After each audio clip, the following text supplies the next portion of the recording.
Hello guys, कैसे हैं आप लोग। मैं हूं रिक्की और हमारे यूट्यूब चैनल निर्मला निर्वाण क्लासेस में आप सभी का हार्दिक स्वागत है। तो जैसा कि जानते हैं, मध्यकालीन भारत में डाइवल इंडिया चल रहा है और उसमें हम लोग पढ़ रहे हैं भक्ति आंदोलन के संत, है ना। टॉपिक भक्ति आंदोलन था, उसी का एक टॉपिक, उसी चैप्टर का एक टॉपिक था भक्ति आंदोलन के संत। तो हम लोग भक्ति आंदोलन के संत के इस श्रृंखला में आज पढ़ेंगे संत धन्ना को और साथ ही संत पीपा को। संत धन्ना की बात करें या संत पीपा की बात करें, दोनों ही राजस्थान से थे। अगर यदि बात किया जाए राजस्थान में सबसे पहले, है ना, भक्ति आंदोलन किसने लाई, तो वह संत धन्ना ने लाई। लेकिन हाँ, भक्ति आंदोलन को लाने के साथ अगर पॉपुलर ज्यादा कौन हुआ, तो वह संत पीपा की बात होती है। संत धन्ना जो थे ये एक किसान थे और जाट परिवार से बिलोंग करते थे, और संत पीपा जो थे ये राजपूत परिवार से बिलोंग करते थे और यह एक शासक भी थे। राजपूत पीपा जो संत पीपा जो थे वो एक राजपूत परिवार से थे और एक शासक भी थे। तो आइए दोनों की को ही बहुत ही बेहतरीन ढंग से पढ़ेंगे हम लोग, आज अच्छे तरह से पढ़ेंगे। क्या है जन्म जो है संत धन्ना का जन्म कब हुआ था? 1415 ईस्वी में एक जाट परिवार में।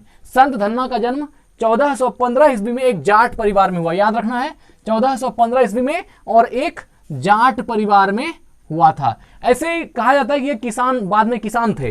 तो जन्म जो है इनका 1415 ईस्वी में जाट परिवार में हो गया। इनके पिता का नाम क्या था? पन्ना जाट। पिता का नाम क्या था? पन्ना जाट। और संत धन्ना जो थे, संत धन्ना के पिता पन्ना जाट थे और संत धन्ना की माता का नाम रेवा था। संत धन्ना की माता का नाम रेवा था और इनका जन्म स्थान जो है, इनका जन्म स्थान धुवन टॉक, DDT अर्थात धन्ना धुवन टॉक। DDT ये जो हुआ, ये हुआ धन्ना धुवन टॉक, ये इनका गांव का नाम है, इनका जन्म स्थान का नाम है जहां इनका जन्म हुआ। तो संत धन्ना का जन्म कहां हुआ? धुवन टॉक, या कह लें धुवन टॉक में। तो इनसे जुड़ी जो एक बात है संत धन्ना से, कि जब इनकी अवस्था 5 वर्ष की थी उस समय की एक घटना है। तो उनके यहाँ एक संत आए और संत पन्ना जी के यहाँ, पन्ना जाट के यहाँ एक संत आए और वह संत जो है उनके रहे रात में। तो वह जो है अपने थैले से भगवान कृष्ण की एक मूर्ति निकाली और उसको जो है भोग लगाया। फिर अगले दिन सुबह जो है भोग लगाया उसको नहलाया धुलाया और उसके बाद जो है उसने खाना भोजन ग्रहण किया। तो यह जो धन्ना थे, संत धन्ना थे, यह बहुत कम उम्र के थे और यह जो है उनकी एक एक क्रियाकलापों को बारीकी से देख रहा था कि यह संत क्या क्या करता है। तो देखा, कृष्ण भगवान को नहलाया धुलाया, फिर उनको भोग लगाया, उसके बाद उसने भोजन ग्रहण किया। तो यह देख करके चूंकि संत प्रवृत्ति के बचपन से ही थे, तो धन्ना ने उसके घर में आए हुए उस महात्मा से कहा कि क्यों ना आप एक मूर्ति हमें भी दे दें, हमारी भी इच्छा होती है कि मैं भी भगवान कृष्ण की पूजा करूं। यह सोच करके तो वह जो महात्मा थे उनको बड़ा आश्चर्य लगा कि इतनी कम उम्र में बच्चा को भगवान से ऐसी वृत्ति कैसी हो सकती है। तो उनकी वृत्ति भक्ति की थी, तो उन्होंने जो है संत धन्ना को भगवान कृष्ण की एक प्रतिमा दे दी, एक मूर्ति दे दिया। और संत धन्ना भी ठीक उसी प्रकार आरती तुलसी वगैरह से पूजा करना, भोग लगाना और उसके बाद भोजन करना, उन्होंने भी यह ठान लिया और उसी प्रकार जीवन यापन करने की जो है उन्होंने अपना रणनीति बनाई। तो क्या हुआ, एक अगली सुबह जब वो सवेरे तड़के जग गए, स्नान किए और वो जो मूर्ति दी गई थी साधु के द्वारा उसको नहलाया धुलाया और उसमें भोग लगाया। और जब भोग लगाया गया तो उनको ये लगता था कि भोग लगाने से भगवान आते हैं, खाते हैं और खा करके चले जाते हैं, ऐसा उनको लगता था। चूंकि वो छोटे थे तो अब वो थोड़ा जिद्दी भी थे। तो जब बचपन की अवस्था थी तो उसने भी भोग लगाया, तुलसी दल हर चीज से जो है भगवान का पूजा पाठ किया और बाजरे की रोटी का जो है उन्होंने भोग लगाया। लेकिन तो चूंकि एक दिन हो गया, उन्होंने अब प्रण ये ले ली कि जब तक भगवान खाएंगे नहीं तब तक मैं भी खाऊंगा नहीं। अगर भगवान भोग ग्रहण करते हैं अर्थात आ करके इस बाजरे की रोटी को खाते हैं तो ही मैं खाना खाऊंगा, अगर ईश्वर नहीं खाएंगे तो मैं भी नहीं खाऊंगा। और यह इतनी जिद पकड़ ली कि इसकी जो माता रेवा थी और जो पिता पन्ना जाट थे, समझाते समझाते थक गए। अगल बगल के पास पड़ोसी भी उनके यहाँ आने लगे, समझाने लगे कि आखिर ये बच्चा को हुआ क्या, ये खाना खाता क्यों नहीं है।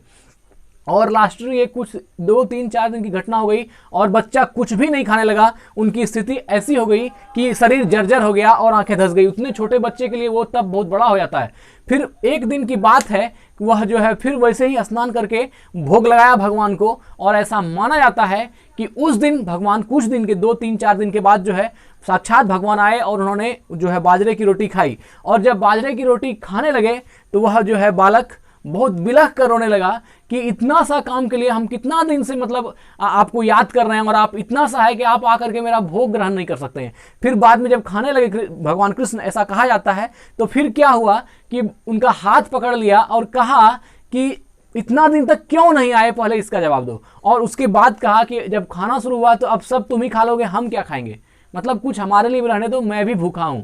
ऐसा कहा जाता है धन्ना के बारे में। फिर भगवान कृष्ण ने अपने हाथ से बाजरे की रोटी धन्ना को भी खिलाई। और ऐसी घटनाएं अलौकिक घटनाएं कहा जा सकता है, इसकी कोई प्रमाण नहीं, जो आपका ये कह सकते हैं किंवदंती है उसके अनुसार। तो फिर वहां से जो है भगवान का उनको दर्शन हुआ और तब से कहा जाता है कि धन्ना की लोकप्रियता और ज्यादा बढ़ गई और बचपन से ही उनकी जो भक्ति थी वह चरम पर हो गई। किशोरावस्था आते आते वो बनारस चले गए और बनारस में स्वामी रामानंद के संसर्ग में आए। काशी, राजस्थान से काशी आए और काशी आकर के उन्होंने शिक्षा दीक्षा ली और रामानंद के पास ही रहने का प्रयास किया। लेकिन रामानंद जी उन संतों में नहीं थे जो अपने आप को जो है पॉपुलर करना चाहते थे। उनका सीधा मार्ग था कि भक्ति आंदोलन पूरा देश में फैलना चाहिए।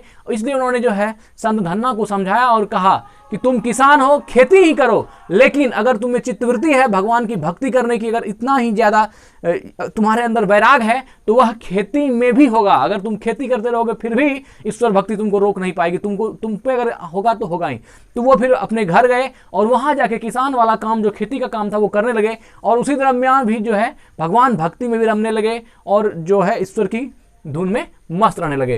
तो यह थी संत धन्ना की कहानी, है ना। राजपुताना से बनारस आकर ये रामानंद के शिष्य बन गए, है ना, रामानंद के शिष्य बन गए। हमने अगली कड़ी में पढ़ा भी था रामानंद के बारे में। रामानंद एक ऐसे संत थे जिन्होंने भारत को सबसे ज्यादा संत दिए और संत देने के साथ ही मतलब ऐसे संत दिए जिनकी कि भारत में पॉपुलैरिटी है, मतलब उसको लोग जानते हैं। उनके पास 12 शिष्यों में से 12 शिष्य जो है सबको पूरा भारत जानता है, क्या पूरा विश्व जानता है। कबीर वगैरह उन्हीं में से एक हैं। तो आगे देखते हैं। कहा जाता है कि इन्होंने भगवान की मूर्ति को हठात भोजन कराया था। हाँ, तो कहीं कहीं पर ये बचपन वाला कहानी है, कहीं कहीं पर हठात का अर्थ होता है बलपूर्वक कोई काम कराना, वह हठात है। तो हठात भोजन कराया था, मतलब कहीं कहीं पर है कि भगवान से जबरदस्ती जो है लाठी लेकर कहा गया था कि आपको खाना पड़ेगा। ऐसी भी कथा जो है इनके साथ प्रचलित है, संत धन्ना के साथ। तो यहां पर संत धन्ना एंड हो गया और अब हम लोग पढ़ेंगे संत पीपा को, है ना, संत पीपा को। आइए, इनका जन्म जो है 1425 में और धन्ना जी का जन्म 1415 में। 10 साल का बड़े हैं कौन, संत धन्ना, और 10 साल के छोटे हैं संत पीपा। तो संत पीपा का जन्म 1425 ईस्वी में और इनकी समाधि 1484 ईस्वी मिली थी उन्होंने, मतलब जो इनका समाधि देहांत हो गया या कह सकते हैं कि परम तत्व में विलीन हो गए, यह 1484 ईस्वी में। और इनके पिता संत पीपा जो थे, इनके पिता का नाम क्या था, करावा राव खींची इनके पिता का नाम था। और संत पीपा की माता का नाम क्या थी, लक्ष्मीवती, है ना, माता लक्ष्मीवती। और पिता का नाम क्या था, संत करावा राव खींची। ये एक शासक थे, शासक परिवार से थे, मतलब राजघराने से थे। इनका जन्म जो है गागरौन के किले में, है ना, झलवाड़, गागरौन के किले झलवाड़ राजस्थान में चैत्र मास की पूर्णिमा अर्थात हनुमान जयंती के दिन होता है। तो राजस्थान में लोग पीपा जयंती भी मनाते हैं और हनुमान जयंती भी, दोनों एक ही दिन पड़ता है। चूंकि इनका जन्म ही हनुमान जयंती के दिन हुआ, इसलिए गागरौन में जो है चैत्र मास की पूर्णिमा को हनुमान जयंती और पीपा जयंती दोनों ही मनाई जाती है राजस्थान में। ठीक है, तो यह एक किला है, गागरौन जो है एक किला है और इन्हीं किला में जो है इनका जन्म हुआ संत पीपा का। गागरौन का राज प्रबंधन, अधिकारियों से ज्यादा प्यार संत लगने लगे थे। इनके पीछे क्या था, जब इनको शासक बना दिया गया, गागरौन किला का जब ये प्रबंधक हो गए अर्थात शासक बन गए, तो शासक होने के साथ साथ क्या हुई, इनके साथ जो घटना सबसे मेन घटती थी कि शासक का काम है कि वो अपना शासन व्यवस्था देखे, लेकिन इनकी वृत्ति जो है भक्ति वाली थी और हमेशा संतों का संग इनको प्यारा था। अब राजा है, शासक है शासन करने के लिए, और अगर रात को वो मान लीजिए संतों के साथ मस्त रहेगा तो शासन कैसे होगी। तो यही समस्या संत पीपा के साथ भी हो गई कि वृत्ति थी साधु बनने की, सन्यासी बनने की, और बनना पड़ गया शासक, चूंकि वह जो पैतृक जिस तरह आ रहा था उस तरह बनना पड़ गया तो था। और इन्होंने जो है फिरोज शाह तुगलक को पराजित किया था। फिरोज तुगलक को किसने पराजित किया था?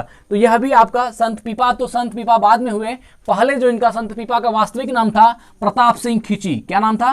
प्रताप सिंह खींची। आरंभिक नाम कहे, वास्तविक नाम कहे, पहले का नाम कहे, एक और नाम कहे, दूसरा नाम कहे, सब नाम जो संत पीपा का है वो क्या है? प्रताप सिंह खींची। तो संत पीपा का वास्तविक नाम क्या था? प्रताप सिंह खींची। बहुत इंपॉर्टेंट है, कई बार पूछा जाता है। संत पीपा का वास्तविक नाम प्रताप सिंह खींची था और इन्होंने फिरोज शाह तुगलक को भी पराजित किया था, है ना मित्र। ठीक, अब देखिए इनके साथ जो एक कहानी है, कहा जाता है चूंकि राजा थे इसलिए इनकी 20 रानियां थी। क्या सही है क्या गलत है इसका कोई पुष्टि नहीं है, लेकिन हाँ ऐसी कहावत है जो किंवदंती प्रचलित है, मैं उसे सुना रहा हूं आपको ताकि जो ये मटेरियल है वो इंटरेस्टिंग हो। तो उसमें क्या कहा गया, संत पीपा की 20 रानियां थी और 20 रानियों में से जब संत पीपा ने, इनकी भी अवस्था वैसी ही है जैसे कि संत धन्ना का है, यह भी जब किशोरावस्था से बड़े हुए तो एक बार राजस्थान से काशी गए और रामानंद से दीक्षा लेने के लिए। रामानंद से दीक्षा लेने के बाद रामानंद ने कहा, जो चीज धन्ना को कहा था वही इनके साथ भी कहा। दीक्षा देने के बाद कहा जाओ और शासन संभालो और शासन में रहते हुए ही भक्ति भी करना है और शासन भी करना है, मतलब यह दे करके उनको वहां से वापस भेज दिया। लेकिन बाद में ऐसा कहा जाता है जब वो आए तो राजपाट संभालने में उनकी रुचि नहीं थी, उनको वो प्यारा नहीं था, उनको संत का संग ही प्यारा था। इसलिए बाद में जो है उन्होंने डिसाइड किया अब या तो राजपाट संभालूंगा या तो सन्यास ही ले लूंगा। उनकी वृत्ति ज्यादा संतों में थी इसलिए राजपाट को उन्होंने त्याग ही दिया और जो है सन्यासी होने का पूर्णतः प्रबंध कर लिया। तो जब वो जाने लगे तो ऐसी किंवदंती है कि उनकी 20 रानियां थी, लेकिन जब वो सन्यास के लिए तैयार हुए, वैरागी मन उनका हो गया, तो कहा जाता है कि उनकी 20 रानियां भी साथ में जाने के लिए तैयार हुई कि मैं भी आपके साथ काशी अर्थात बनारस जाऊंगी और वहां रामानंद के सानिध्य में मैं भी कुछ ज्ञान हासिल करूंगी।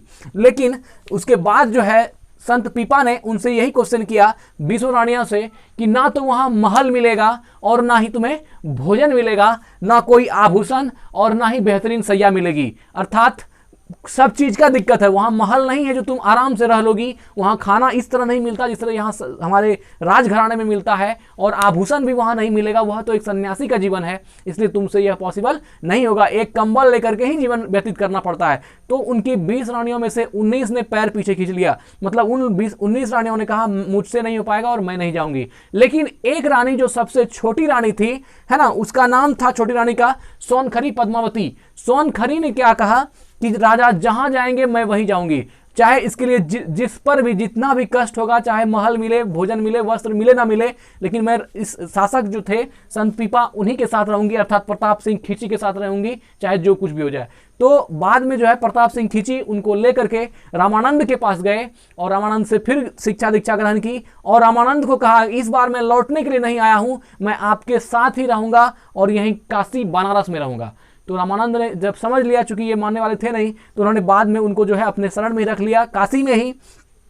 और तो अब जब काशी में रहना था तो आजीविका के लिए कुछ तो करना था, तो इसमें संत पीपा ने दर्जी का काम किया, अर्थात टेलर का, कपड़े की सिलाई का काम किया, जो कि बाद में दर्जी समुदाय का सबसे बड़ा संत हो गया। मतलब दर्जी समुदाय उसको बेहद पसंद करते हैं और उनकी तस्वीर आज भी जो है दर्जी समुदाय लगाते हैं। तो वही कहा गया कि आजीविका के लिए कपड़े सीने का काम किया। किसने काम किया? तो संत पीपा ने, जो प्रताप सिंह खींची था वही बाद में संत पीपा हो गया और उन्होंने आजीविका के लिए अब सन्यासी हो गए। बात सही है, ईश्वर भक्ति में ही मन लगाना है, लेकिन कुछ तो आजीविका के लिए करना होगा। अब सोचिए कहां एक जो है गागरौन का शासक और कहां एक दर्जी। तो अब इस सब का देखने की दृष्टि है, उनको वही स्वतंत्रता भरी जिंदगी प्यारी थी, ये राजपाट में दिल नहीं लगा, तो उनके लिए वही अच्छा था। तो आजीविका के लिए कपड़े सीने का काम किया।